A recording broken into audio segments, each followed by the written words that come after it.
All right. Eh, All right. Hey, everybody.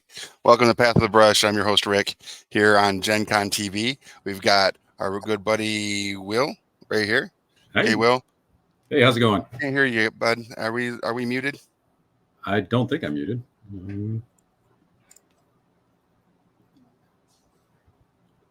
I shouldn't be muted.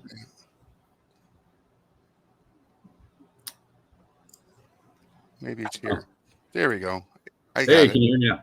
Yeah, I got you. Yeah. Hey, Yeah, hooray! that was, We did it. you know, yeah, technology. We Hey, did it, everyone. we did it. We did it. All right.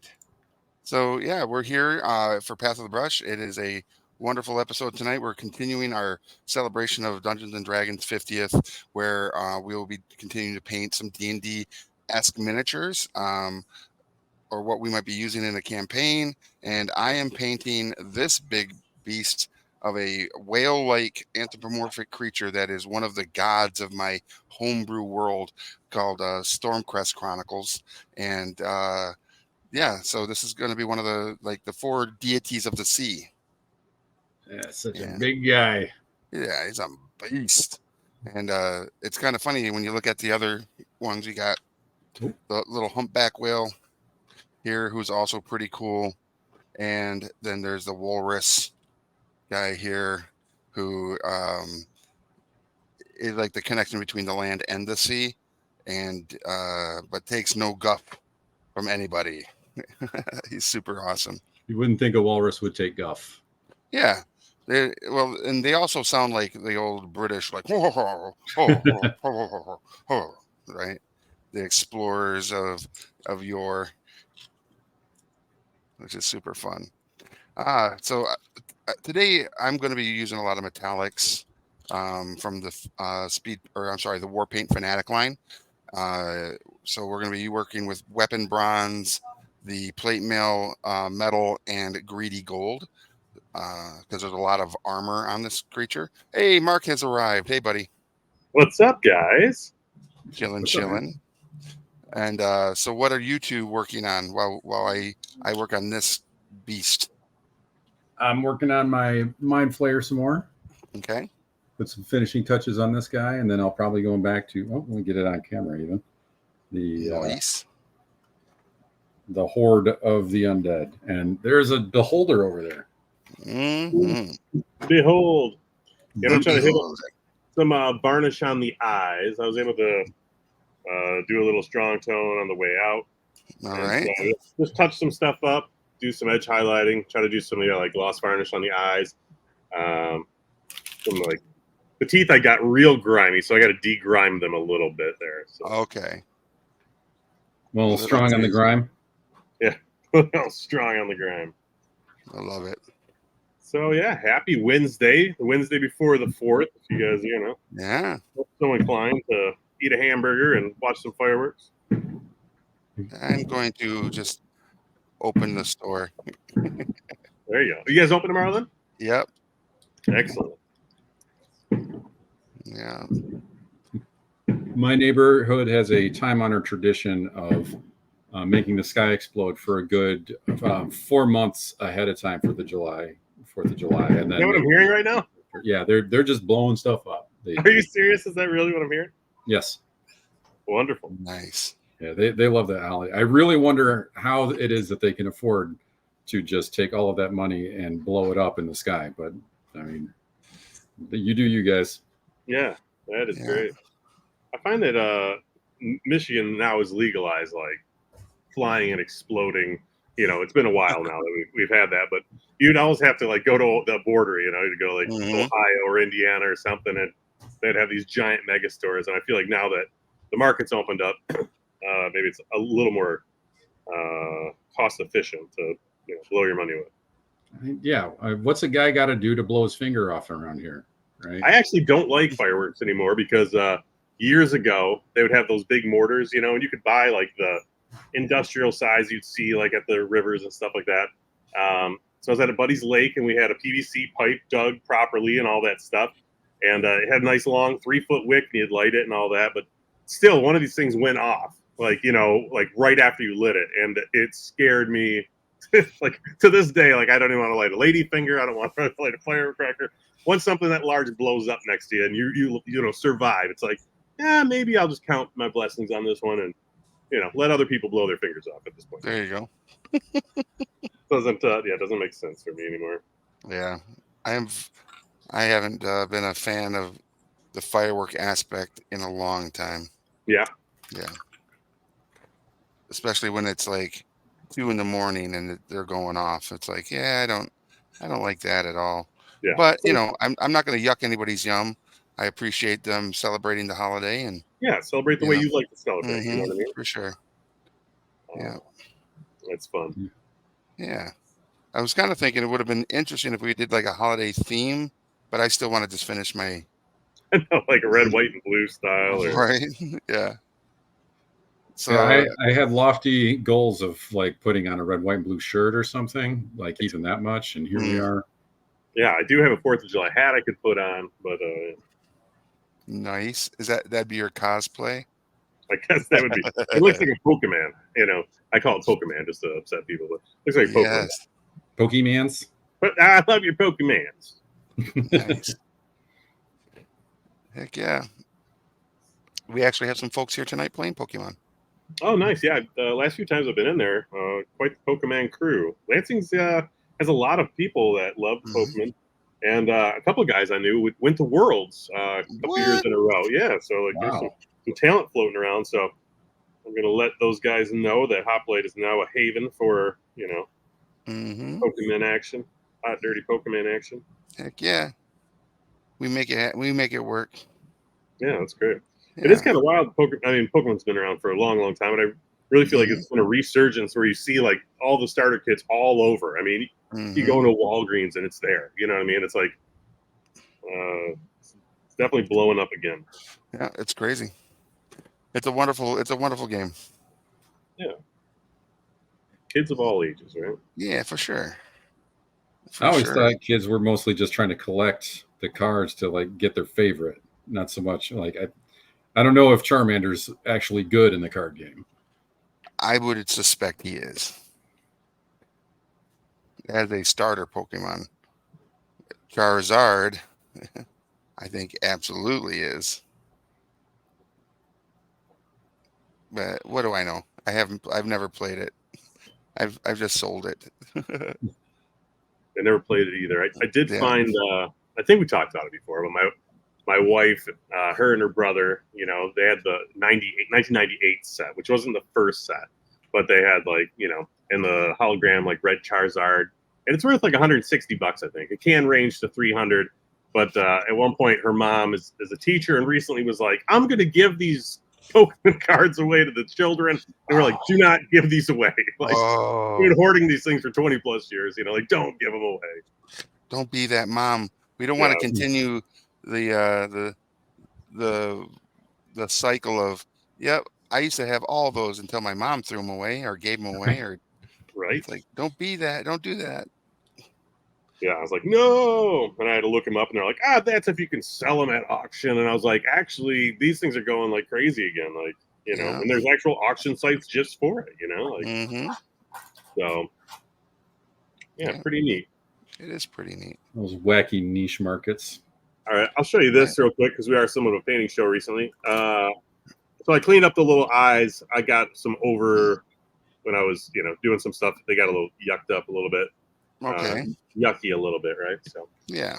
So clean those up a little bit. So I'm gonna try some once that dries, a little gloss varnish, and so they kind of pop, see what happens, and I think I might make his mouth a little gloss varnishy too, so it's all slimy and gross. I've seen where the people put like hot glue, kind of coming off, looking like some spit or saliva, some remnants of chewing on somebody.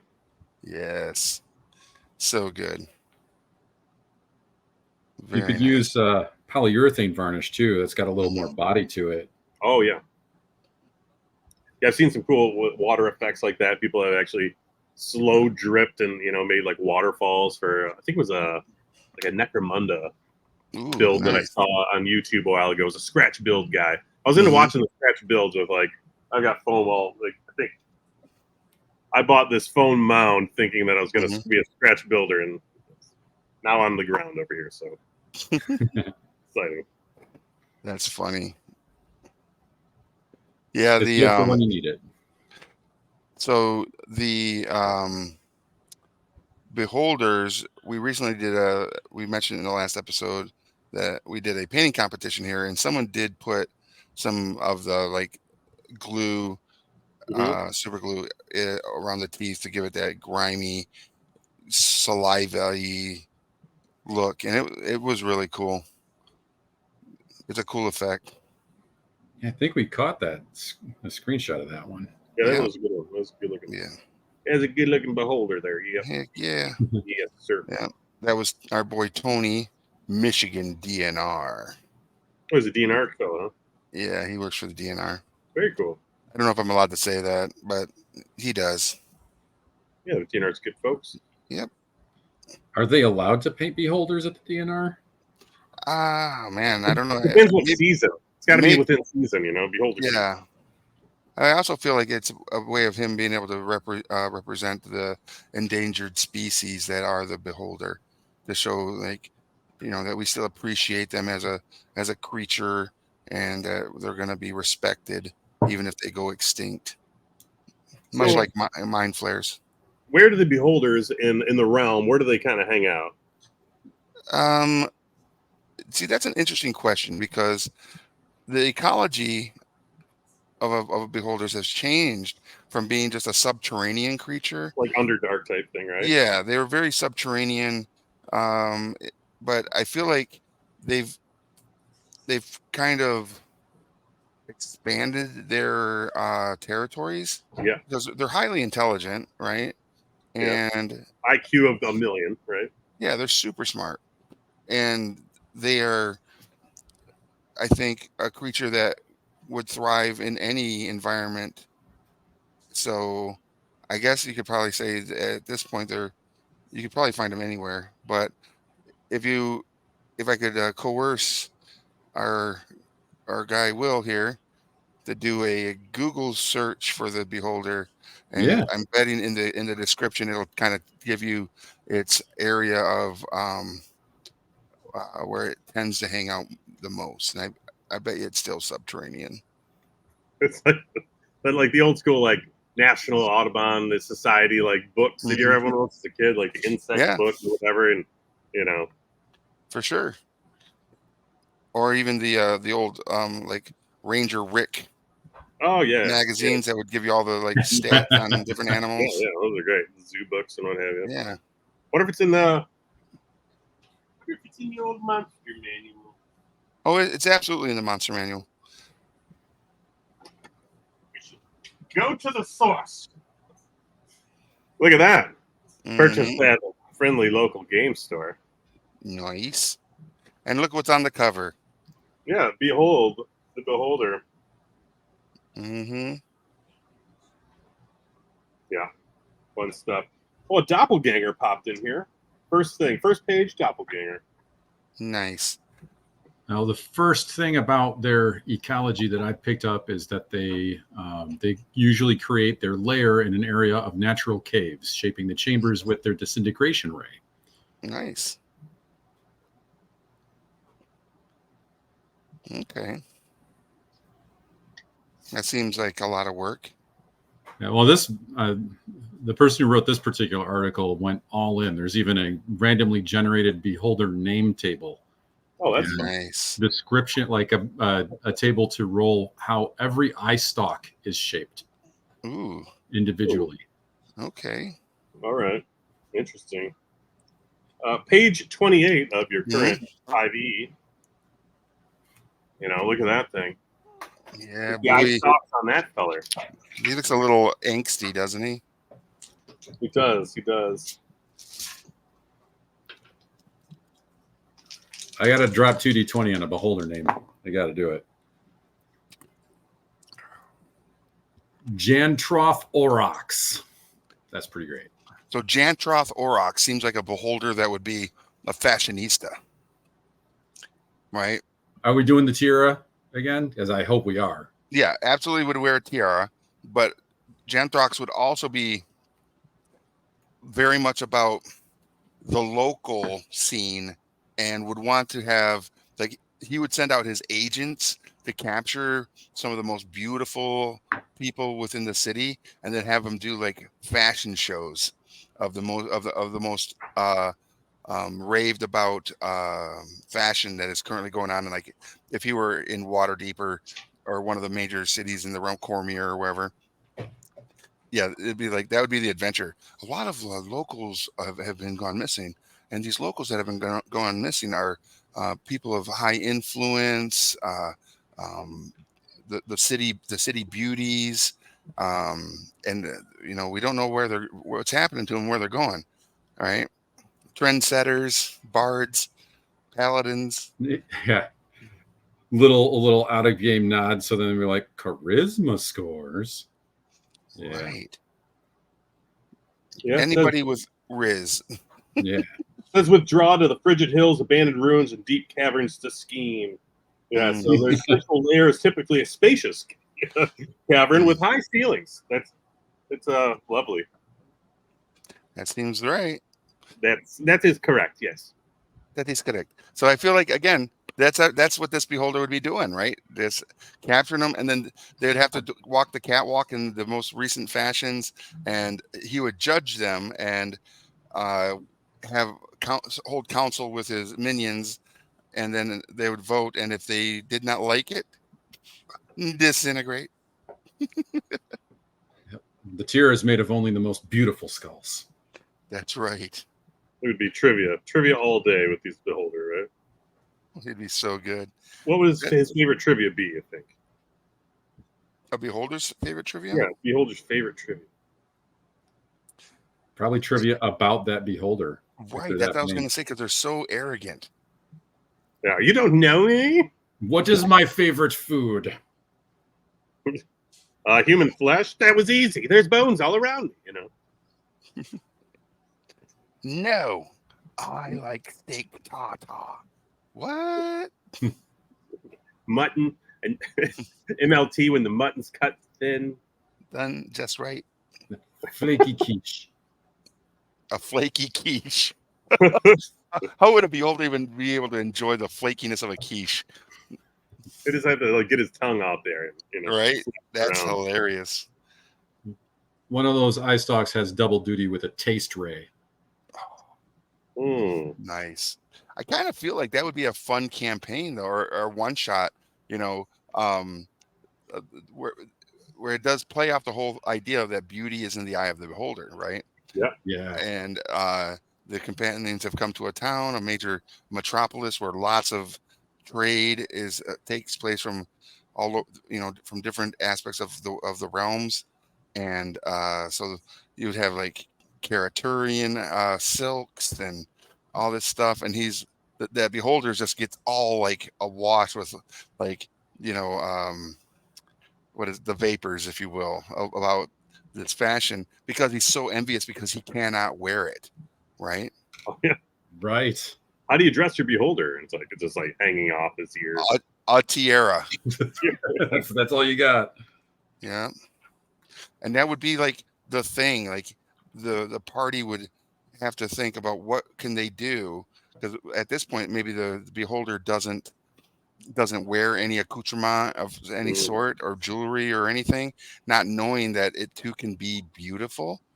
And if they present to the beholder a tiara, and then now you've got a beholder who isn't going to capture things, because all he's going to do now is he'll capture like the best jewelry makers in the realms, so that they can forge him some sort of like the next best tiara, so he just can continually upgrade his beauty.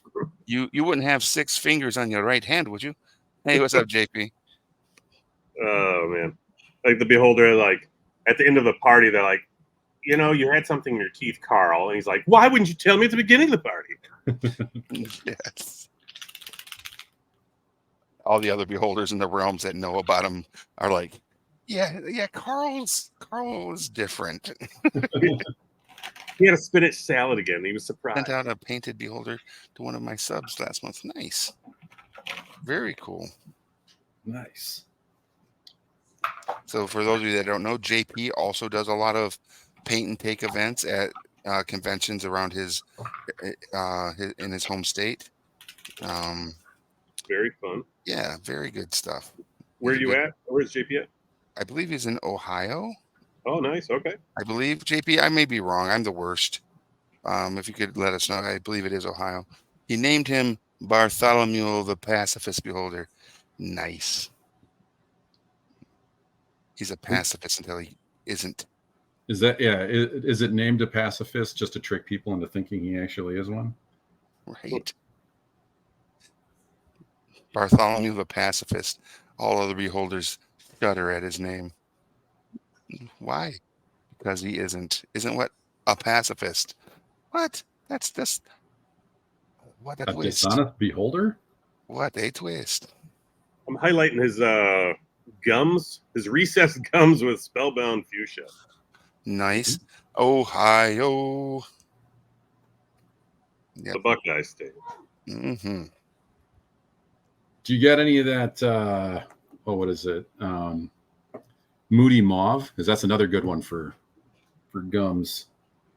I don't was know if I using got that. any Moody Mauve. What? Ridiculous. How would if Moody Mauve was a person, how would they talk? I don't Depended know. on their mood. I guess we just talk like this Mm. all the time. I think once in a while they might get a little high strung. Why'd you do that? I'm so stressed out right now. Okay. Have you seen this children's book, Dragons Love Tacos, Will?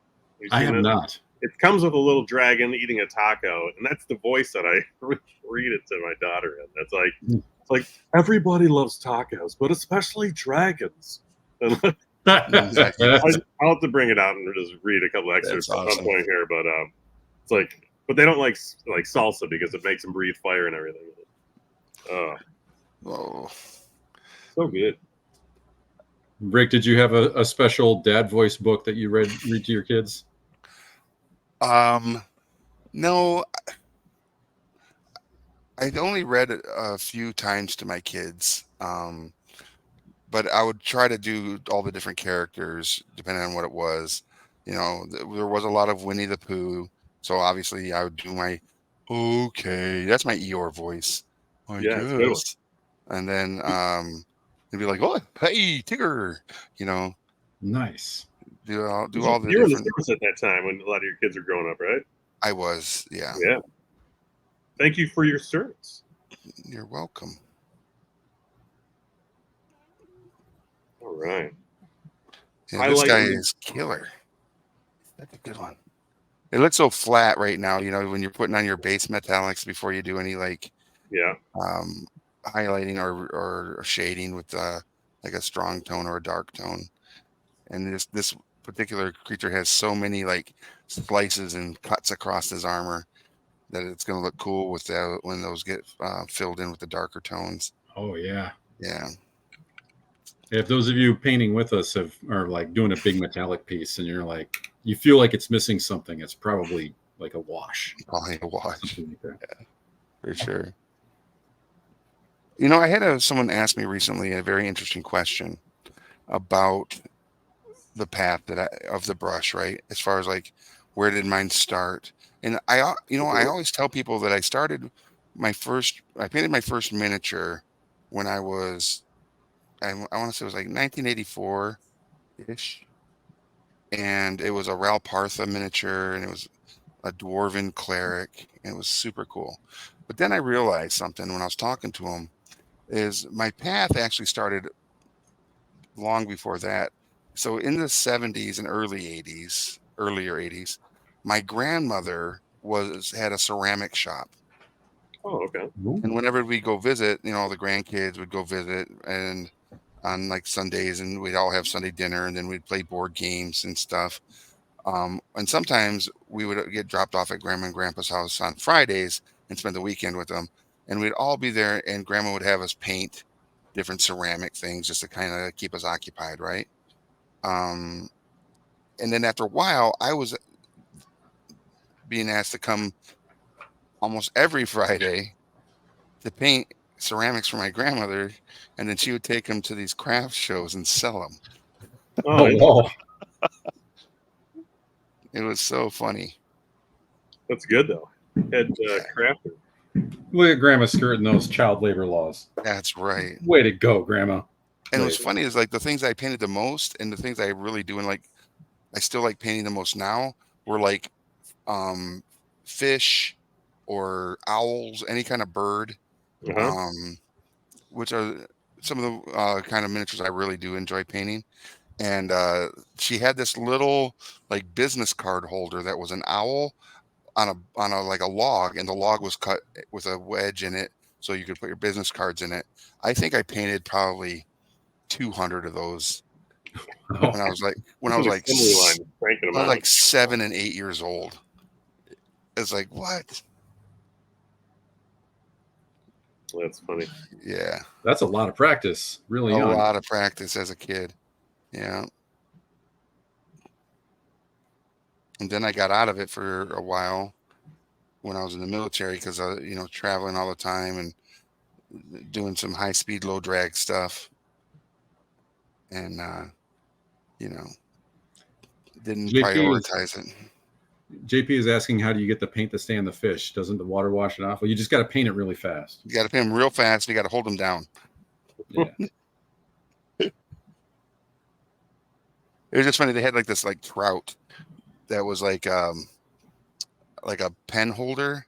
They had all these holes drilled in it, and it was like on an arch, like it was like flopping up out of the water or whatever. And we just sit there and paint those because for whatever reason in mid Michigan, a lot of fishermen that apparently like to put their pencils and pens on their desk in a fish. It's excellent. And it's almost always, I think it was just a trout, so we were always painting them like river, like brown trout or whatever. Speckled brown trout. Yeah. Do you miss So- painting ceramics? You know what? Oddly, I do. There's certain things about painting ceramics that was super fun, like doing like teddy bear lamps, right? So there's a way to do, it's super simple strokes to get certain effects on a large ceramic teddy bear that has a lamp stem coming up out of it. You're not doing like a lot of highlighting and shading. It's just flat pastels or flat colors. And then you just put like little stitch lines on certain areas as X's that make sense. And then you would take the back end of your brush, right? And you dip it into paint, and then you just put like 3 dots on certain areas to kind of, it was just an interesting, and it literally was like a conveyor belt of things, if the table was a lazy Susan, I could put 15 teddy bears on it and then go around and do all the like detail pieces really fast. Like, all right, we're going to just do the dots now. Dip, dip, dip, dip, dip, dip, dip, turn, dip, dip, dip, dip, dip. Nice. Yeah, she got a lot of labor out of me as a kid, under 10. So cool to have something to hang out with your grandma to do. Oh, she didn't hang out with me. Oh, No, she put Not me in a going out room. to the bingo hall. She put me in a room because she like I said, she owned a ceramic shop, so she just put me in a room to paint the things she wanted me to paint, and then she would like deal with customers or drink her coffee out front. And just you come in and go, are you done with those? I got some other things I'd like you to paint. I love this. was there like an ankle bracelet with a chain on it kind of in the story at all? You'd almost think, right? Grandma, can I use the kiln? Can I pour the molds? No, you paint. Please, Grandma, may I have some more? She'd be like, Kind of no, Oliver Twist vibe going on now. Troy pours the slip into the mold, so that we can put it in the kiln later, because he's the strong one. I was like, dang it, Troy, you and your strength. This cousin Troy. Yeah, my cousin Troy, who got me into playing Dungeons and Dragons. You Oh, see how it nice. always comes around. There you go. All right, I've neglected these horny platelets. That's a technical term for these little guys on the sides there. So I'm gonna lighten them up, and then brown them up. Nice. Look like some extra teeth coming out. Sick. The old horny platelets. I don't have any of those on this Mind Flare. I'm sad to say. I better get out the green stuff. Right.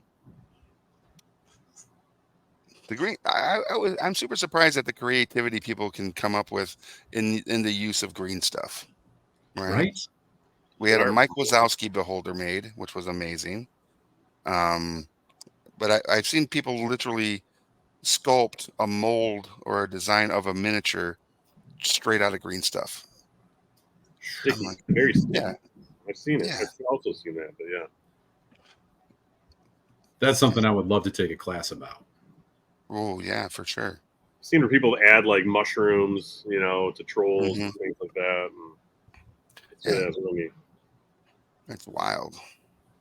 My buddy Brian CP Steele, he once molded me one of my characters, Mace Thunderforge, just using green stuff. And I was like, cool. what? What kind of wizardry and witchery is this? Maybe some super science. Ooh, savagery and super science? Oh, is that Oh. what we're talking about? Yeah, not yet. That's later. Savagery, sorcery, and super science. Oh, yes. We'll get to that, Oh, as we always do. Actually, today I think we're gonna mix it up Uh-oh. about our pride and savior there, and get some people's opinions on a few things. JP says they took a face sculpting class from Sandy Garrity one year. Ooh, sick. where was that? At Gen Con? I would guess it was probably Adepticon. But at what convention did that happen? Face sculpting, man. Yeah, Yeah, that's intense. right. It's like a John Travolta and Nicolas Cage movie. Little face-off action. Face off. Like, Mm. it was so terrible. Origins, in fact. Okay, very nice. That would have been my fourth guess. Because I feel like Adepticon would be a convention where you would potentially see more of those individuals on site to teach stuff like that. Then Gen Con would be the next one, and then was it the Nova Open in Virginia, Northern Virginia, and then I would have then guessed Origins. Northern Virginia, is that why it's called Nova? It Mhm. just clicked all of a Yeah. sudden. Yeah, A light bulb moment. that's why it's called that. Nice. The Nova Open, Northern Virginia. Heck yeah.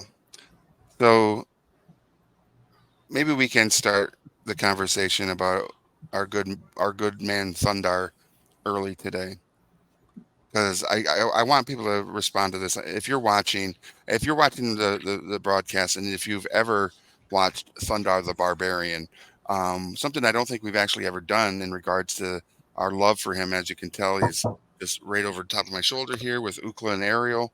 But if you were to stat them, like, what would their stats be? Not just Thundar, but Ukla and Ariel. So I feel like Thundar would be your typical barbarian, right?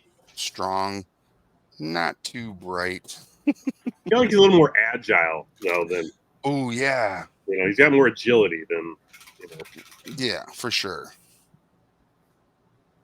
Definitely And- seems like intelligence is a dump stat. Right. Probably wisdom too.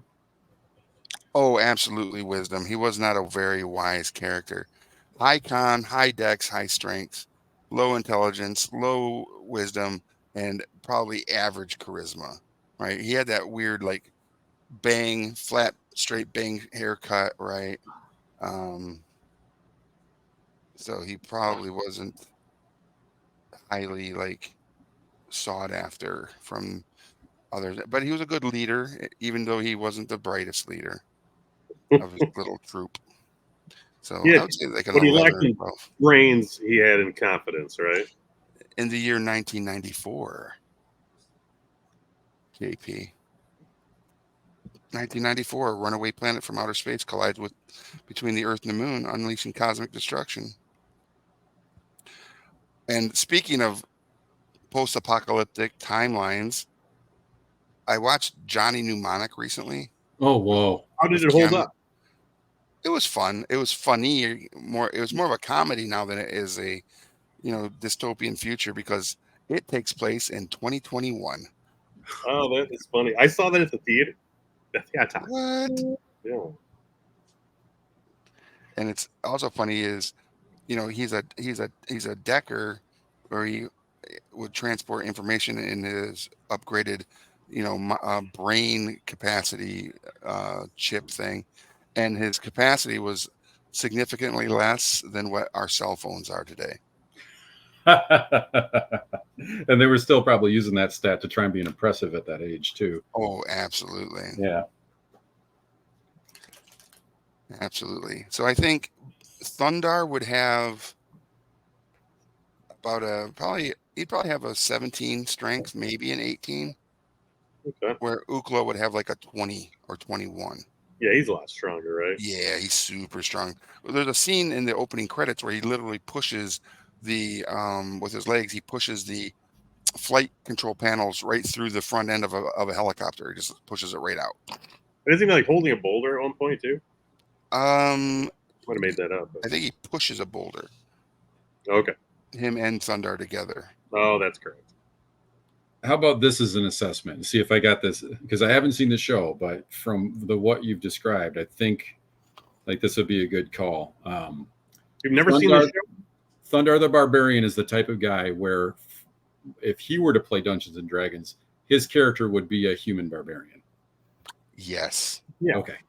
Yes. Yeah, And he would fight anybody who said that barbarians were the best class. Okay. Nailed it. Yes. I feel like Ukla also has low intelligence and low wisdom because he would do things like if they're kind of like how Chewbacca was. Ooh, there's Yeah. food over there. Let's go investigate it. And Ariel would say something like, Ukla, no, not it's a trick. And then they get pulled up into the net, and then get harassed by the locals until they realize that they're there to to help save them from whatever evil is causing the villagers trouble. Before they have their 18 moment. Mm-hmm. Yeah, he was definitely he's a cat-like man, right? So Yep.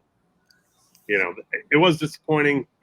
Like most child actors, he got into the catnip, and then he never was the same after it. And so after that That's right. series, he kind of he didn't really do much more after that. Did he ever, like, if he was invited to a dinner, did he ever just look at the glass on the table and just like knock it off just to see? I feel like that would absolutely happen with that character. I wish they would reboot it and almost do a fun, what was it, like Space Ghost style? Oh yeah, just silify it. Space Ghost Coast to Coast was so good. Indeed. As a fresh comedy remake of a really fun cartoon, and the guy who voices Space Ghost has such a class. I also think he did Lion-O from the Thundercats. Whoa, he was classic. Yeah. JP thinks that Ariel would be wisdom, intelligence, charisma, psionics, arcane knowledge, ancient history. Yeah, for sure. That's Ariel for sure. Yeah, her constitution I think would be fine too because they're running through the jungle all the time, so she probably has a decent constitution. Right, but she could eat Taco Bell every day; she'd be fine. Yeah, for sure. That's how I judge constitution. Like how much Taco Bell can you actually consume and still be on a mission or on an adventure? Right. And it tracks because it's a 3 to 18 scale of burritos. You just count the burritos. Nice. Yeah. Yeah, Ariel would absolutely, and she'd also have like the nobility background, Oh yeah, she's a princess, right? right? And so she would have access to maybe funds and influence with others because of her station and position, where Thundar has none because he was a slave. Do you find it when you watch the eyes of the old, like it was Hanna Barbera? Yeah, No, it was not. it was not. Oh, but when you're watching their eyes, they stop and then they'll give them like an extra like blink, blink. You know, Yes. it's like they're running and then they stop and then it happens. Blink, blink. Yes. I That's heard cool. recently that they're redoing the Masters of the Universe live action. Did you all hear this? What? Yeah, I think I did hear this. but I can't recall who has been cast as He-Man. Is this after the Revelations bump? Oh, I don't know. Like the cartoon, the reboot. Yeah. I'll have to check with my buddy James because he's on top of all things He-Man. Has anybody played the He-Man, He-Man Masters of the Universe? Nope.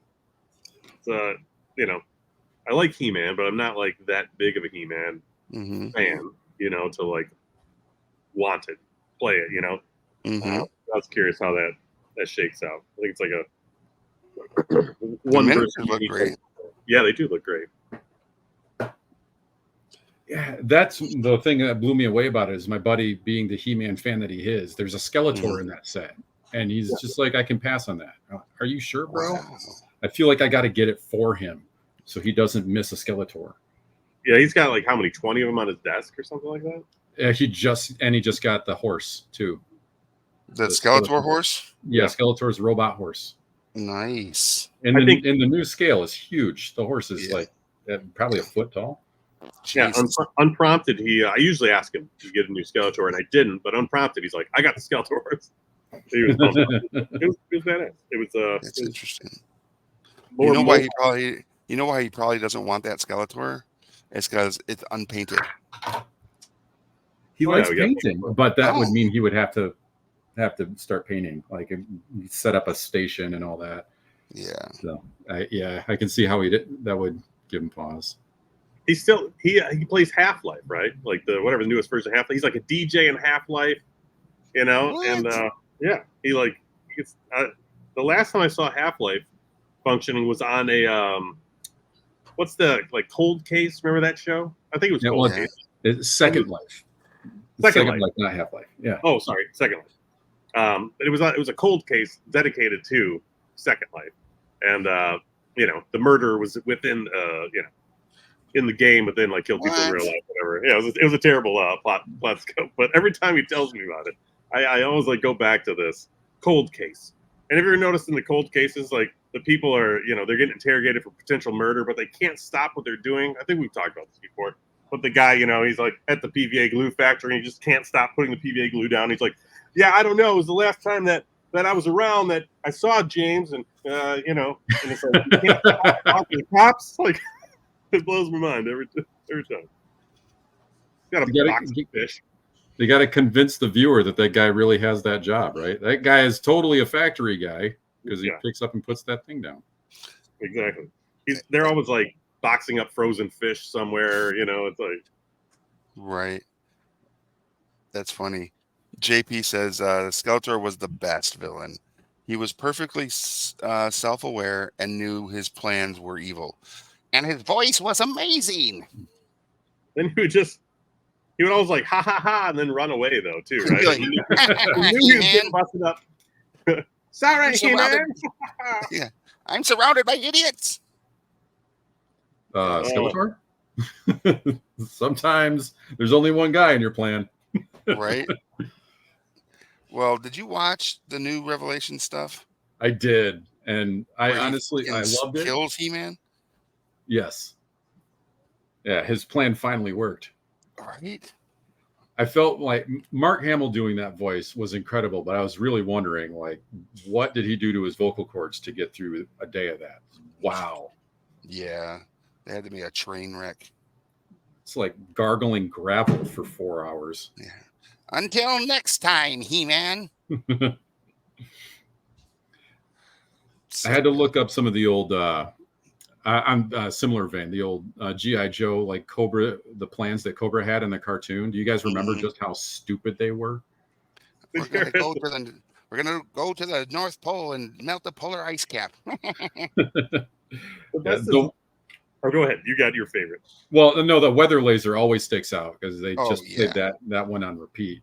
But there was one where they had a fast food restaurant that Cobra opened that was like Rocket Burgers or something, and all of the Rocket Burgers had a rocket on the sign, which was an actual like Rocket surface to surface missile that they is now placed within.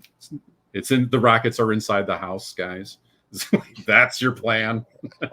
Oh my god. Do you remember the one with Destro? They're having like they're in the like haunted mansion type or castle type thing, and they're all like druids, and they got the robes, and there's a giant spider in there. Do you remember this? No, I don't. Giant spider thing freaked me out as a kid for sure. But yeah, they've also got this Cthulhu type monster that they're kind of like worshiping or whatever that comes out like a what's in the lake at the Lord of the Rings, like that monster. Yeah, the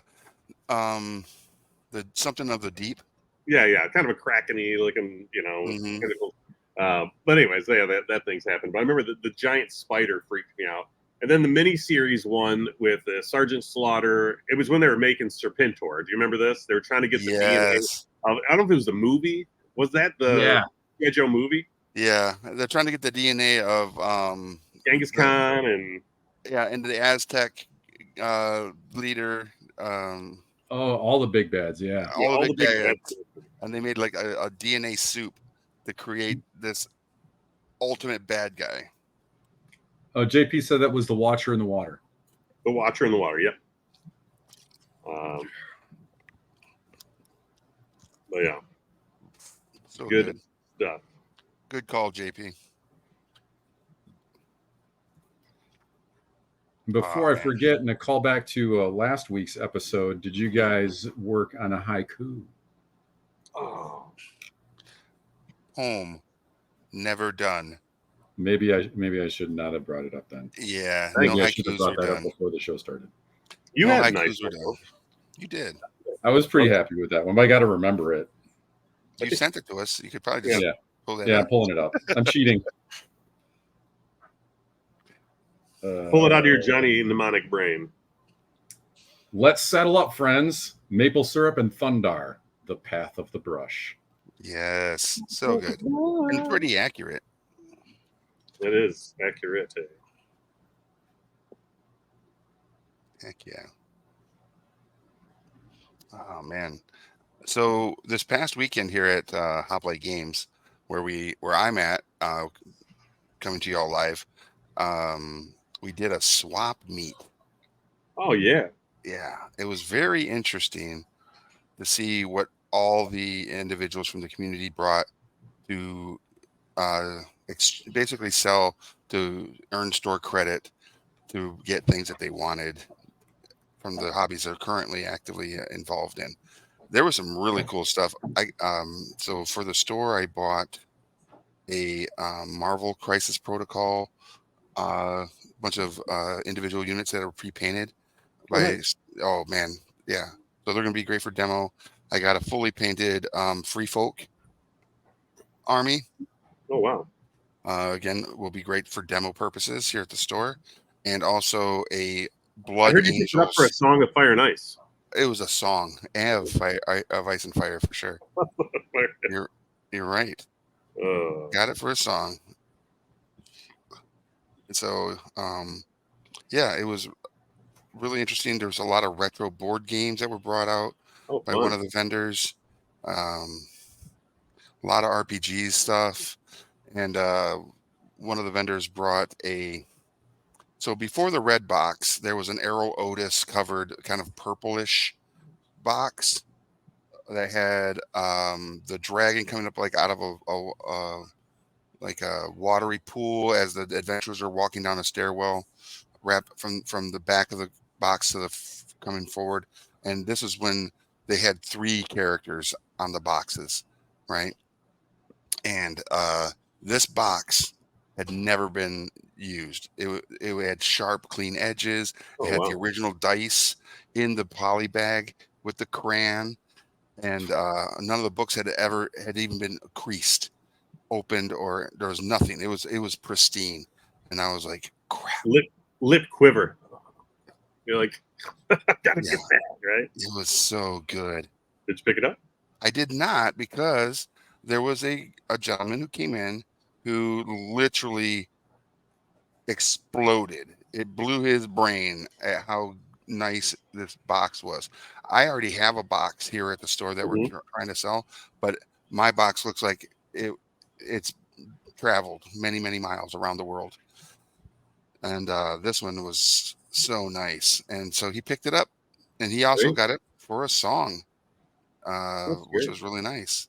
And he literally was geeking out big time when he left the building, which just goes to show you that regardless of where you start in the game of Dungeons and Dragons, there's the collectible nostalgia of everything that came before, and and to have a connection to those products and pieces of D&D history and lore can be really really exciting, especially when you see someone who obviously started playing Dungeons and Dragons in 5th edition and picking up the basic set before the red box, and just like beside themselves to the nth degree over this find and purchase. So it was great. It was very heartwarming. It was super cool. Nice. Nice. Yeah. That was I was good. going to ask if it was a grizzled old grognard or a newer player. Is a newer player, relatively Nice. young. Yeah. And it was awesome. Yeah, let them have their wins. Yeah, absolutely. JP said it was Rise Serpentor Arise, with Burgess Meredith doing the voice of Globulus, the Cobra Law genetic scientist. Ooh, Oh, Burgess Meredith. Nice. he is From diving. the old Penguin from the original 1966 Batman, right? And Clash of the Titans. And we can't forget Rocky, right, as his trainer. You could have been a contender, Rocky. Lift your head, you bum. So good. I always felt like when Braveheart came out that the leper, Robert the Bruce's dad, reminded me of Burgess Meredith, but I feel like it was Mickey Rourke or Mickey Rooney that played that character for some reason. I can't.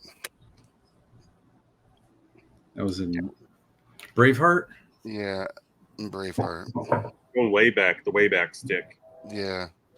I thought it was a machine, but we're back to a stick. The Wayback Stick. That's how old Braveheart is at this point. Say that. Don't. Well, that's a big cast to dig through. It is. He was the leper. He was the Robert the Bruce's dad, so he's probably something to Bruce as well. You've always known my mind. Angus McFadden was Robert the Bruce. Yeah, great actor. Leper's caretaker, the leper, Ian Bannon.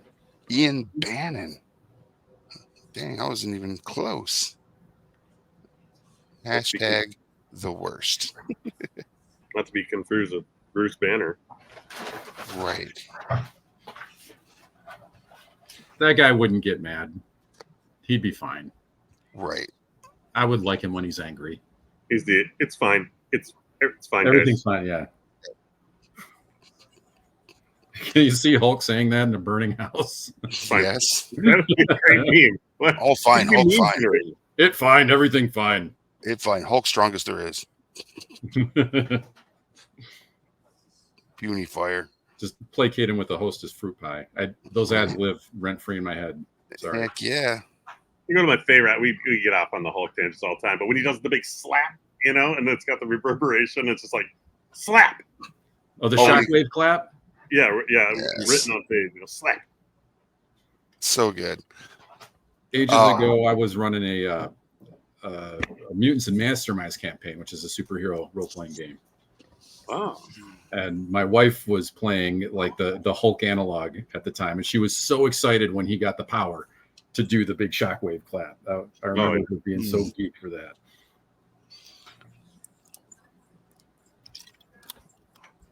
Old Clyde, he was a great character, probably the most memorable one from that crew.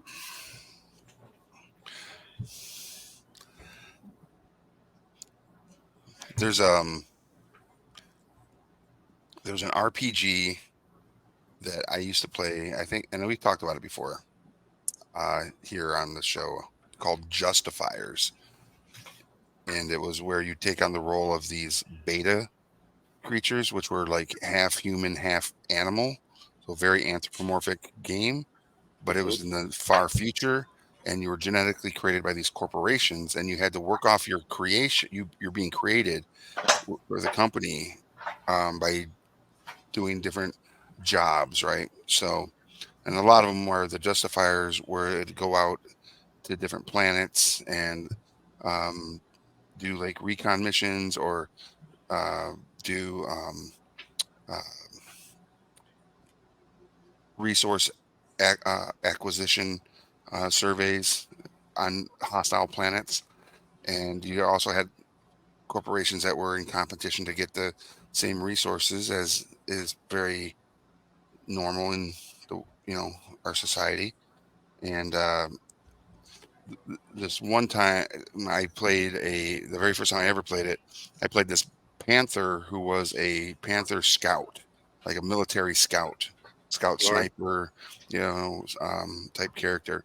And we had gone to this planet where the corporation that we worked for had a outpost there that had gone radio silent. And all I could think about is, we're about to fight xenomorphs from Aliens. Or predators. Guess what we fought? Xenomorphs? No, each other. We didn't even get to encounter the actual bad creatures of the. We actually ended up just fighting each other because we were just kids, right? Yeah. And we were like, my character's stronger than yours and all that kind of stuff. But my character got killed before the fight between everybody started. I was looking through these boxes, these like Conex boxes, and I opened up a lid, and these tentacles shot up and grabbed me and started pulling me down into the box. And all of my companions, my party members, rushed to the box, and they didn't like survey. They just like, we all shoot down into the box to kill the creature. And the GM was like, "Are you sure?" And they're like, "Absolutely." And so they basically Swiss cheesed my character to kill the creature that was nesting in the box below. And then after that, they were all arguing like, why would we do that? He was our scout. He, blah blah blah. And then they just it degraded into them just fighting each other. And the last man standing was this like rhinoceros security guard.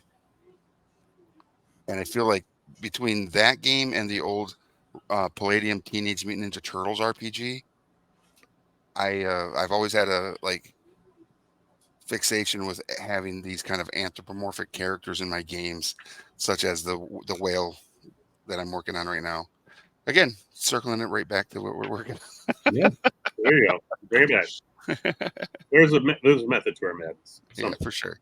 Sometimes. But you could say that those kids were fighting like cats and dogs. Oh, yes. Yeah. It's like Bebop and Rocksteady if he's a Rhino guy, right? Yeah, Rhino and Warthog. Yep. Yep. Those guys were awesome. Those low intelligence on that. And the video game, that 4-player was it Capcom that did that game? The arcade game, do you remember? Konami. Okay. That was Konami. That 4-player at the arcade, man, that I would just dump quarters into that machine. I mean, that was the point. Yeah. I can see that. Our local arcade, I might have mentioned this before on the show, but our local arcade here when I was really young, they got a Ninja Turtles machine before the show got to our neighborhood. Oh, really? The toys had shown up, and I had gotten a Leonardo before anybody knew. This is just like, this dude has swords, so that's sweet. I want to get him. Okay. Yeah, I like Leonardo as well because of the swords. And then like if the arcade game actually had the intro song for the show in it, which was crazy awesome. Mm-hmm. And then when the show actually came out, it was like, oh my gosh, they put the song in the video game. How did they do that? Yeah, that was the big thing, right? That, they didn't really have the technology to do that was a big difference between like Genesis and Super Nintendo as well. The consoles, like their audio cards were different, and so certain ones had. I think Super Nintendo had a little bit better audio, but like some of the graphics leaned a little heavier on the Genesis at the time, and then that all switched up a little bit. Right. We're not a video game channel, so I won't take anybody on that deep dive. Well, actually, Mark. Yeah, we don't need. Welcome to Mystery Science Video Game. Today we will explore. That would be a fun thing to watch, a Mystery Science video game kind of show where you had, the different characters sitting in the front row, silhouetted while they're watching a professional video game player play through a like Final Fantasy or all these narrative RPG games that are out there, and they're just talking smack. That would be so fun. That's one of the best things that the big fighting game tournaments. Yeah. There's Evo is one of the big ones.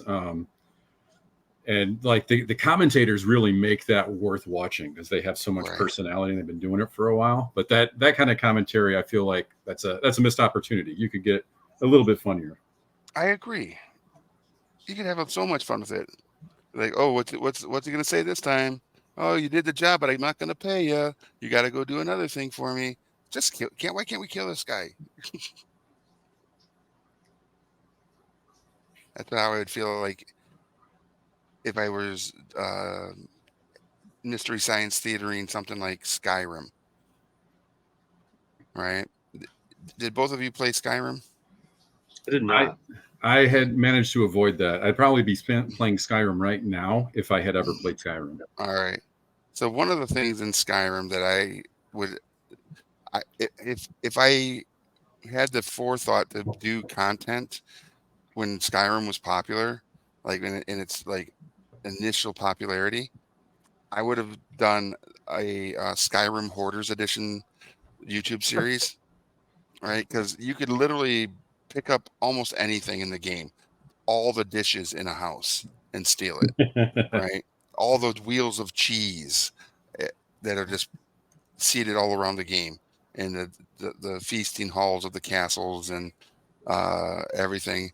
And so I would do that. I would like steal all the utensils and plates and cups and bowls and wheels of cheese, and I'd go back to my house in I think it was River Run, and I'd just dump it out into the house, right? So every time you'd go in, there'd just be hundreds of plates and bowls and wheels of cheese and stuff. And I would have been like, hey, on today's Skyrim Hoarders Edition, we're at Orion Frost's house in River Run. Rumor has it that it has been emitting a very foul stench of rotted cheese. Let's go inside and see what's going on and assess the situation. And then you open the door, literally this plates, bowls, wheels of cheese just fall out into the street. Well, it would appear that we are indeed dealing with a hoarder. How do you feel about this, Orion? And then you could do a camera pan to look at him. You're just like looking all confused.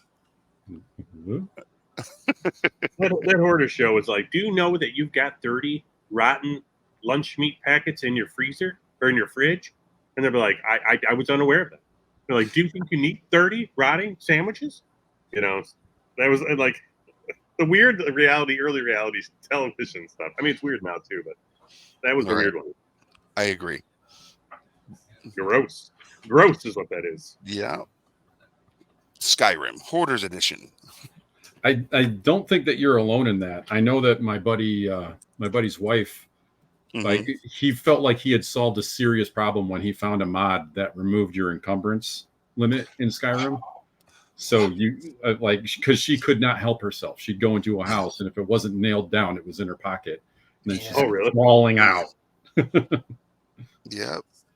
That's so funny. Yeah. We're at the armorer's house here in River Run, who also seems to have a hoarding problem. Ingots and ingots of gold, silver, tin, iron, nickel. Why do you have all these ingots? Well, I take it as payment.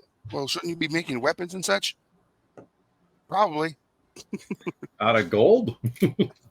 Yeah. Who do you think you are, Smog? It's just the stuff you could just steal in that game was ridiculous.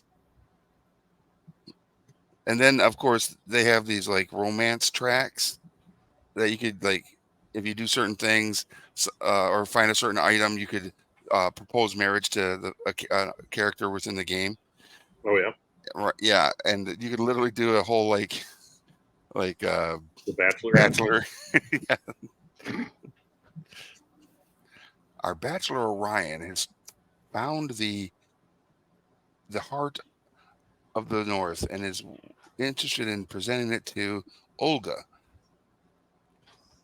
Will she accept? We'll find out next time in Skyrim: The Bachelor. Olga did not accept. Orion will never find true love, or will he?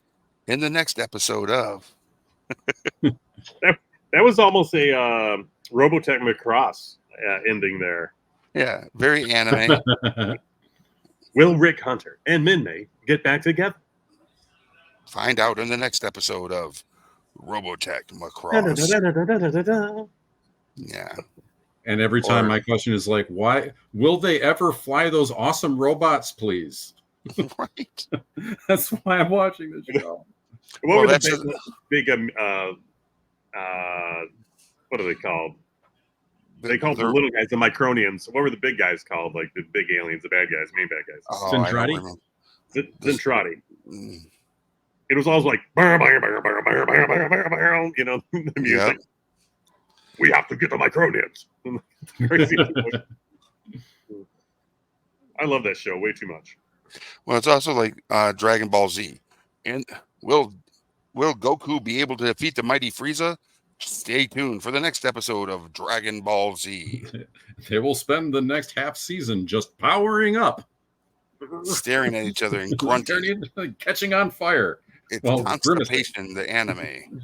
And Oh my God, he's reached over 9,000. That's impossible. He must eat so much fiber. I won't let it stop me. He's got a constitution score of 18.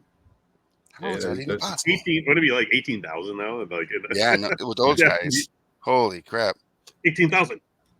That's Yeah. a lot of burritos. That's a lot of burrito. That's a spicy meatball. Every time I go to Taco Bell, not sponsored by Taco Bell. Every time I go to Taco Bell, like I always get tricked into it. I'm not a fast food lover, but like my wife will go, "Oh, we should go to Taco Bell." I go, "I'll go for you because I love you, babe." And we go, and I'm always like shocked that I hate it so much afterward. You know, I'm like, like these beans are cold. Like, why did we come here? It's Well, been. Oh, go ahead. I was gonna say Taco Bell is a good like gamer, right? It's Late good night gamer gamer. food. Yeah. Late night gamer food. It's been a staple, I think, for years. Yeah, where, for sure. You know, they're open to 3 a.m. If Second you're dinner. up late gaming, or Yeah, you had some libation, something like Mhm. that, tastes better. But that's it. no, it's bad. No. It's bad. All right, I made this guy. Got his little spiky horns going there. I hit him with Nice. some cream, and I hit him with some little brown, and now he's, he got a horny little platelets. All Like right. a horny little devil now. All right. He's gonna look good. Ooh. We'll have to kill him. We'll have to have him go after the Hoplite Hero kids here. And, Oh yeah, they would love it. Yep. We'll have to present him with a tiara. Yeah. Oh my goodness. I Oh don't know my if I can show you guys this effect that I'm working on here, but I'm pretty happy with it. I got these bases for the Mind Flayer and his pet brain doggy. They're Nice. just like generic cave stone, and I just went over it with it was just gray primer. Went over it with some Mhm. black wash, and now I'm kind of dry brushing some green onto it to make like a couple layers of it to make it look mossy, and it's coming out really nice. Oh, nice. I'm happy with it. All right. Simple but effective, and Mhm. it doesn't work at all on the camera. You can't see Oh what I'm doing. no. Right. It looks great, guys. Trust me. We do, Will. We trust you. Your movie magic is terrible. Yeah. We'll fix it in post. Yeah, fix it. Dang. Dang. We'll fix Will's painting in post. So, what are people at home painting? Is the you guys paint anything fun? Yeah, that's the question of the week right there. It is the question of the week. Yeah. Wait. We're just weird as hell. Yeah, you wouldn't catch me, Batman. Quack, That quack. question isn't villainous at all. He penguins, but he quacks. It's weird, you know. Yeah. Yeah, okay, thank you. I'm glad someone else wondered. Wait a minute. Wait a minute. Why? He is won't Has that- got the wrong bird. Who's penguin? You know, Danny DeVito, Batman Returns. I like the campiness of the old school one. You know. Sure. I think Sure. from was it Gotham? Oh, he's pretty good. That was a great penguin. The mobster guy kind of guy. Mhm. Yeah. Yeah, that was really a fun iteration. realistic. Yeah, fun iteration for sure. But the best penguin is the same as the best Joker and the best Batman. Same series. That is Batman, The animated the series? animated series. Yeah, Yeah. so good. Yeah, if it does it have Mark Hamill and Kevin Conroy? Yep. Was it Conrad? Conroy. It was Conroy. Yeah, Conroy. Yeah. Yeah. Did you hear the story about Kevin Conroy during 9/11? I did not. So right after 9/11 happened, Kevin Conroy went to New York and he was trying to help all the first responders. He was like working in a soup kitchen. Really? Oh, nice. And he had mentioned it, like somebody asked him what he did in his for his primary job, and he's like, "Well, I'm Batman. I do the voice of Batman." And he's like, "Wait, no, really?" And then he switched from the Kevin Conroy voice to the Batman voice, Right. and now the guy was just dumbfounded. He's like, "Hey, everybody, Batman's making us soup," and they're like, Nice. "No, he's not." So he comes out of the kitchen and he does the "I am vengeance. I am the night. I am," and just and the soup kitchen goes wild. Yes, that's awesome. What a great story. He was such a freaking awesome cat, dude. Oh yeah, That's you know you were getting quality anytime he put his talent to anything. Oh, absolutely. And JP says that he is currently trying to fix his OBS. He doesn't know. It doesn't know that his laptop has a camera, and he never had that problem before. Otherwise, Oh, it'd be no. That's interesting. try removing it through Device Manager and rebooting. That was such an IT response. Is Like your you- computer on? Like you've No. said that 1,000 times. No, well, removing it through Device Manager is the most important first step there. Okay. All right, we're highlighting with a little neon green on the top there, getting some little highlights going. And then Nice. I don't know if I can do much more to this thing, you know? No? Well, just to let everybody know, those of you watching, on July 24th, we'll have a special guest here on Path of the Brush. Our good friend Peter Atkinson will be here, and he will be painting with us. But it's mostly going to be a show where we're going to interview Peter and ask lots of wonderful questions about his career, his hobbies, his passions that bring him joy, his love of Dungeons and Dragons. Maybe we'll find out some things about what's going on this year at Gen Con. That'll be super Ooh. fun. And it's gonna be a blast. So make sure to mark your calendars, put it in your phone, get the alert to remind you to tune in on July 24th here at Path of the Brush on Gen Con TV, so you don't miss that wonderful interview with Peter. It'll be a blast. On that note too, let's give some shout outs to some folks that help make it happen. All right. here, we'd like to say a big shout out to Gen Con TV and Gen Con for allowing us to be here on the channel, doing the things we do, talking and enjoying each other's company and enjoying your company as well. And hopefully that we're providing you with some fun, entertaining dialogue. And also a big shout out to tabletopguru.com. If you want to check out some interesting news about the gaming industry or and things going on there, check out tabletopguru.com.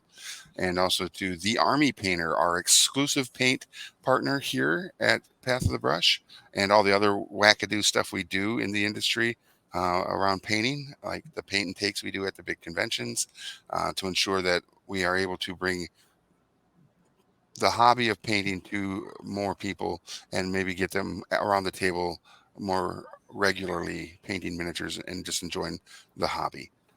So big shout out to The Army Painter. Go give them a follow on any platform, especially YouTube. They have an amazing YouTube channel, lots of tutorials, lots of fun interactive content going on over there.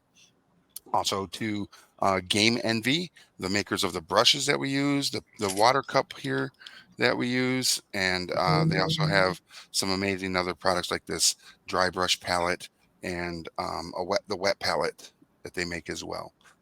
And they have tons of other stuff, the hobby holder, all sorts of crazy fun and useful accessories to facilitate your painting. Also to Hoplite Games, where I'm at right now, here in Lansing, Michigan. I'm in the back little studio area that we're building out. So expect to see the backgrounds to change and get better and everything, so that we can bring you even more content here at Hoplite Games beyond just Path of the Brush and the Citizen Gamer podcast. So we got lots of stuff going on, and you can always find out more at facebook.com/hoplitegames. And we also have an amazing Discord that you can always ask us on the Facebook page. Send us a message. Hey, send me an invite to the Discord, and we'd love to have you in there as well, showing off all the cool miniatures that you're working on in our miniature painting sub channel. So it's all wonderful, cool stuff going on here at Hoplite Games and on Path of the Brush. Trying to think what else we got going on. We'll be at Capital City Comic Con here in Lansing in about a week and a half, followed up by by Gen Con at the beginning of August. Excited for Gen Con. Will and I are definitely going to be there Wednesday through Sunday. Woo, doing stuff. Doing the stuff. So doing this come stuff. say hi. I say hi. Yes. Yeah, we're going to be filming some things, running around. We'll be doing some painting, some game demos, some fun stuff. Yes. Yeah. Be excited about nerdy stuff with us. That'd be sweet. Yeah, we love that. You two are going to be running around like chickens with your heads cut off. I didn't realize that was the plan. Busy, right? I'll have to pack different shoes then. Definitely pack some walking shoes. The chicken shoes. Yes. One of my favorite cosplays is there are some individuals that have done the Boba Fett chicken from Family Guy, Oh, that's and it's so good. When you say chicken shoes, that's what I think about. It's so fun. All right. I'm just about ready to call this guy done. I can't believe it. What? Yeah. I'm liking That's where he's at. ridiculous. Super happy with how this guy's turning out. Nice. I hope he doesn't eat any of the kids' brains. He will. Oh. If you let us. No, let the kids fight it. What's the process that they use to make new mind flayers? The Illithid Circle of Life? Yes, there is a name for the process that occurs. Ceramorphosis? Ceramorphosis, yes. Where they implant the creature into the little bug creature or squiggly thing into another host, and then that host turns into a mind flayer once the infection or parasite runs its course, and that's how new mind flayers are created. Yeah, I'm just reading this now. That's terrible. It's terrifying. Yeah, that's so bad. You thought xenomorphs were bad. Right. So These ones are intelligent, can communicate, and are malicious. yeah, and also if a bunch of those little spawn things that they create to make new mind flayers, if they don't find a host, they'll start to attack and eat each other until there's only one, and then that turns into, oh, it's over there. Sorry, like this big giant worm, like a purple worm, but with these multiple tentacles that come shooting out of its maw. It's ridiculously scary. It's So Maul. yes, And it's this Darth is Maul. just calling them illithid tadpoles to start with. Yeah. And they go like in your eye, into your brain. Yeah, of course. Like it just keeps getting better. Right. Why would it not? Well, there's an article I could click on for Brain Stealer Dragon. That sounds like a cool thing. Yes. So much good stuff.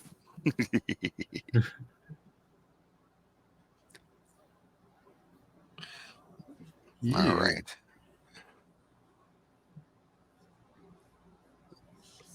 The fact that these guys have like a subculture that Mhm. that people have thought about, I think, man, that's some dedication. Right. I mean, a game is only as good as its villains, right? And boy, you got some villains. Yeah. Well, not just a game, but a hero isn't a good hero unless his villain is equally evil, right?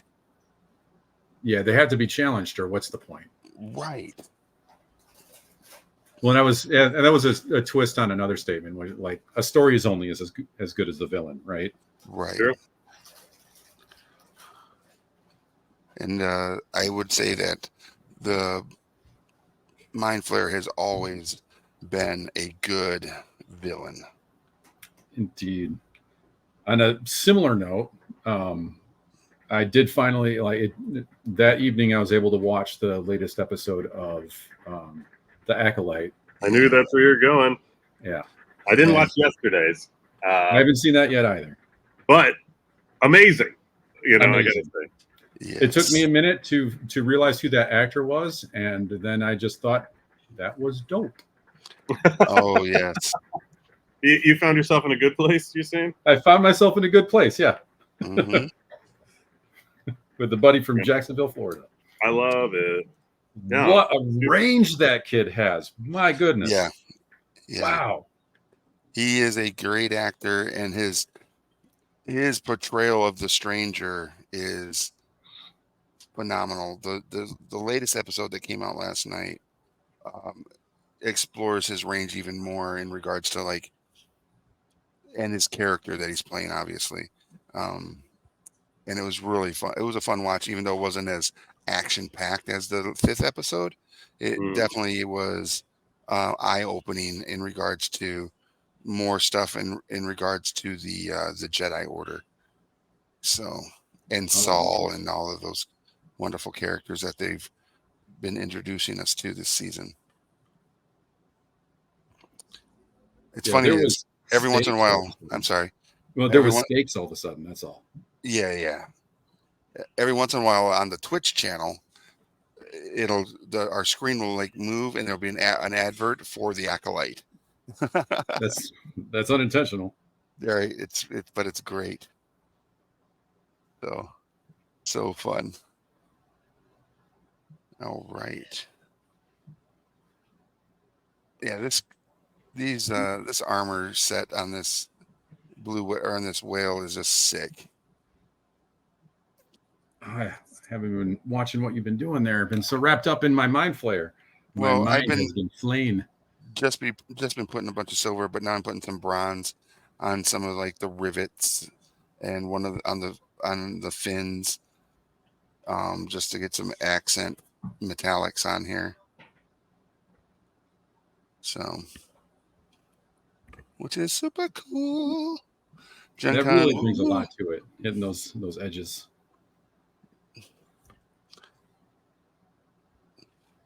Yeah, JP will be at Gen Con. He has Excellent. load in on Wednesday and load out on Sunday. Who are you just setting up in the game area with your ships and stuff again, JP, or are you working with a publisher or whatever?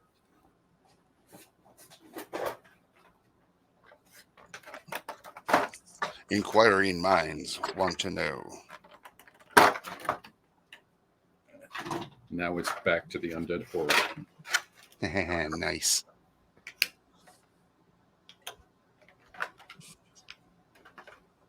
All right.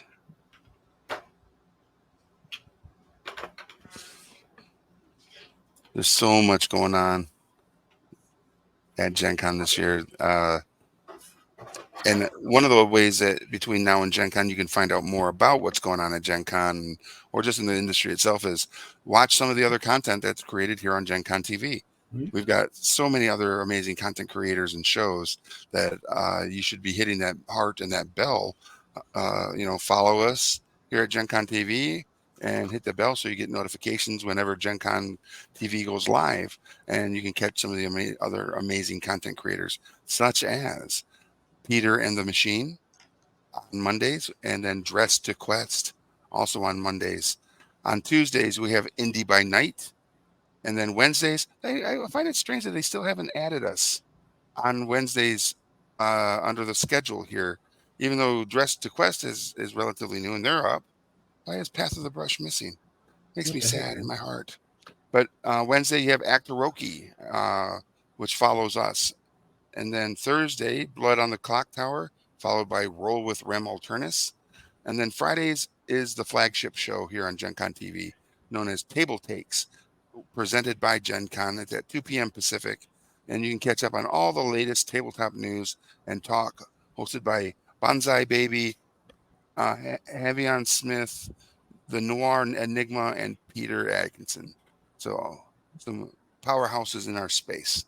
And then following up later that afternoon is Sarah's Table, where Sarah takes on some of the more elusive and indie RPG systems with a cast of amazing gamers to go on some really fun one-shots or multi-shots of a system. So make sure you check out Sarah's Table. All good stuff. All good people. Yep. JP said he's working with Sea Dog Game Studios, doing demos on Sunday and games in the stadium Thursday and Saturday from 10 to 1, 10 a.m. to 11 p.m. Very cool. Yeah, that's super fun. I'm looking forward to knowing what some of that means by going to Gen Con. Well, the stadium is Lucas Oil Stadium, where the Colts play, I believe, and it's connected to the convention center, and the convention is so big that it flows over into the stadium, and so you can go and play board games on the 50-yard line of Lucas Oil Field. That's kind of sweet. It is pretty sweet. The nerds are taking our football. Yes. And we shall continue to do so.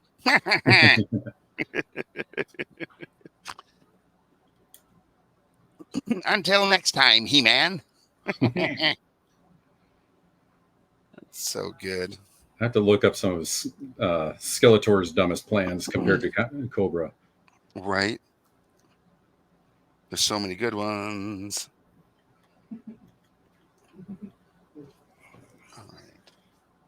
Back to the Skelly Men. I missed a horny plate. Now I'm doing the horny plate. Ridiculous. That's a lot of horns. Yeah.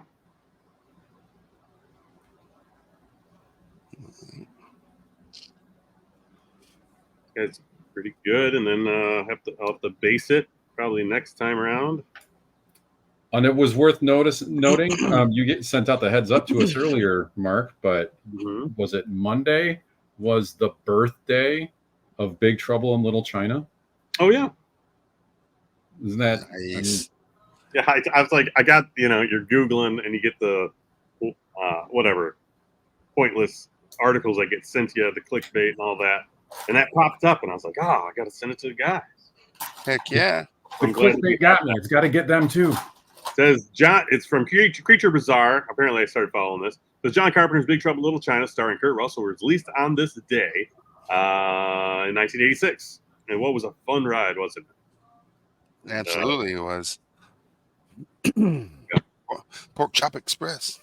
And it was interesting because Kim Cattrall and the other girl with green eyes, they both didn't have green eyes. So apparently, they wore green contact lenses. They both had brown eyes. Ah, Good trivia for you. that is good trivia. More good trivia. I love finding out that Kurt Russell was really sick for the filming of that entire movie. That's why he looks like he's so sweaty and so oily. That was just him being covered with sweat, working, just plowing through a terrible cold for every single take. Terrible. Dang. That's crazy. I hate being sick. So, yeah. Right? But that was one of those movies that really landed him in the pop culture space for, that and Snake Plissken. How do you say it? Snake Plissken. Yeah. Snake Try to say Plissken. that 10 times fast. No, I will not. That 10 times fast. Snake Plissken, I think, is like one of my favorite. I can't remember if I told you guys this years ago. There was a guy, John Buckler, local Lansing fella, and he came up with the greatest of all time.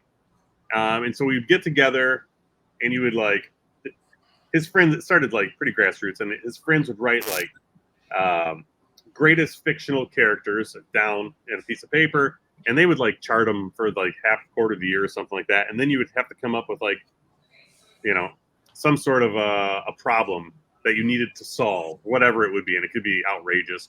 And then they'd all get together and do kind of like a live action draw, and they'd put it on like a big tournament style board. You'd write it in. So Snake Plissken, Batman always got selected. The Incredible Hulk. It could be any from a book. It could be Moby Dick. It could be something like that. And then it could be I think one of the problems that we came up with was go back in time to stop Watergate, which would somehow prevent Leonard Skinner's plane from crashing. And that the Street Survivors tour would have actually happened. And then you'd have to pick two. It would basically, that would be the problem, and then it would be like Wolverine versus Snake Plissken. Who would be the better person to go back in time and stop this from happening? It's just a bunch of ridiculousness. So Wolverine. Wolverine already had an adventure through time. You guys are already into it, and so that you'd vote on it, and it was just for laughs, just for yucks. But, Nice. It's kind of funny because on Fridays here at Hoplite Games, at the end of the night when we're all wrapping up and the board game groups done with their game, we kind of finish the night with the top 10 something, top 10 movies with fences, right? Was one that we just did recently. So I'm obviously not staying late enough on Fridays. Nope. So we do it every Friday, and it's super funny. And so that was last Friday's question. Top 10 movies, by our opinion, that had a fence or featured a fence in some capacity, right? And my number one is The Karate Kid. Paint the Fence. So that's a good reference. I find it very offensive. What? Oh, that was well done. Well played. And that's it, folks. No. Make sure to tip your waiters. I had one. I'm trying to remember the name. I think it's Legend of the Fist with Jet Li, as they had that fence around their dojo. Okay. It was him redoing that classic Bruce Lee film, Fist of Legend. Fist of Legend. Yes, Fist of Legend. Mm-hmm. Nailed it. That's a good one. Another one that was brought up was the Sandlot. Oh, that's wonderful. The fence where they hit the ball over and there's the dog and all that stuff, right? Yeah. So Yeah, that's funny. That the kid that kissed the lifeguard has been popping up doing like dance numbers on like reels recently. on Have you TikTok seen and Reels, yeah. it? So, The redhead kid. yeah. He's not a Oh, kid anymore. He's like our age, right? yeah. I mean, he's an old man now. At least he didn't go the path of Ookla the Mock and get into the nip. Yeah, didn't get into the catnip. Are we adding more lore to that canon now? Yeah, I love this idea. absolutely. We Make just lore. watched Weird the Al Yankovic story just Oh, last night as a nice. family, and boy, that was fantastic. That was really good. Like a Surgeon. Yep. Just some great, the White Stuff.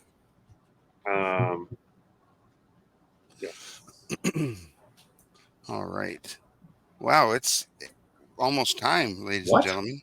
Yeah, We've been having a good time. we've almost come to time. It's like So- we enjoy painting or something. Yeah, And painting and talking. talking. Yeah. And talking nonsense. Jabber jibber. Yeah. So if anybody has any like fun topics we should deep dive discuss into the next episode, please let us know.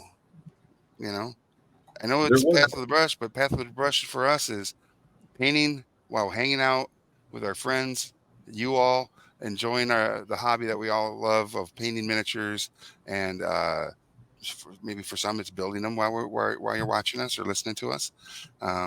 But we enjoy that's how we enjoy our Path of the Brush, is through community and engaging with each other in fun conversation, such as who would win, Hulk or Thor?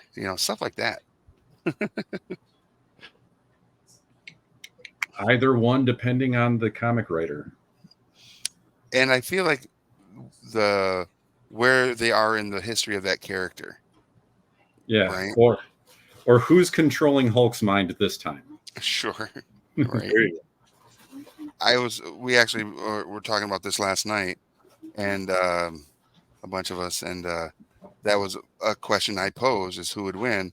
And I feel like if you read comic books, you would be like, well, if it's Thor, god of, or ruler of Asgard, when he takes up the mantles of true ruler, he becomes even more powerful, right?